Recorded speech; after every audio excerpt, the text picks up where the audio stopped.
কালকের সকালটা না ভীষণ ব্যস্ততার মধ্যে দিয়ে কেটেছে। সকালবেলায় তাড়াতাড়ি ঘুম থেকে ওঠার পরেও না ঘড়ির সময়ের সাথে দৌড়ে পারিনি। সকালবেলায় ঘুম থেকে উঠে যখন আমি ঠাকুর ঘরে পুজো দিচ্ছি, ঠিক সেই সময় কৃষ্ণাব ঘুম থেকে উঠে গেছে। আর ও একটু বেলা করেই ঘুম থেকে উঠেছে। ওর প্রায় এখন ঘুম থেকে উঠতে না 10টা বেজে যাচ্ছে। তো ওর জন্য সকালের খাবারটা ওর একটু দেরিই হয়ে যাচ্ছে। আর ও যখন ঘুম থেকে উঠেছে তখন সবেমাত্র ঠাকুর ঘরে আমি গেছি।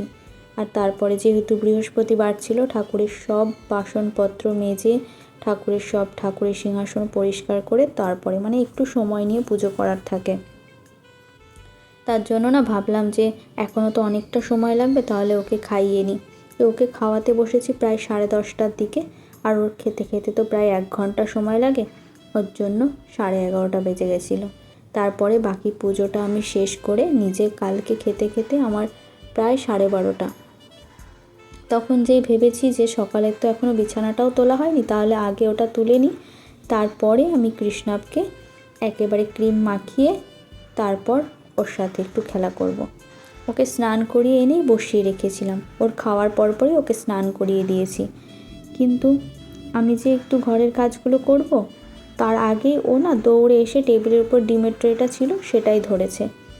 এবার যেহেতু ও যদি ডিমের ট্রেটা ধরে নিচে ফেলে দেয়, সব ডিম কটাই তো নষ্ট হবে, তাই ভেবে সকালে যে বাজারটাও এনেছিলাম সেটাও গুছিয়ে রেখেছি।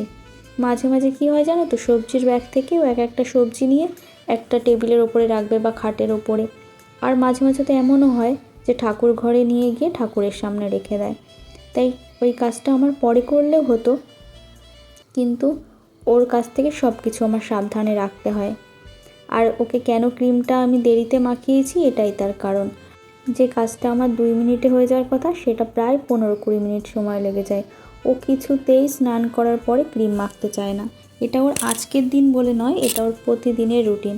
সেটা মা হোক বা বাবা, ও সবার কাছে এই একই ধরনের বায়না। আর ভীষণ কান্নাকাটি, মনে হয় যেন ওর সাথে কী এমন হয়ে যাচ্ছে। কিন্তু শুধুমাত্র ক্রিম লাগানো নিয়েই এরকম। ও কিছুতেই ক্রিম লাগাতে চায় না। আর সেকেন্ডের মধ্যেই মুডটা কেমন চেঞ্জ হয়ে যায় দেখো। শুধুমাত্র টিপটা একটু ভালোভাবে পড়তে চায়। টিপ পরানোর সময় একটুও বিরক্ত করে না। ও না সব কাজ নিজে করতে চায়। আর এই যে বিড়ালটা, ও যেটা করবে সেটাই বিড়ালের সাথেও করতে হবে।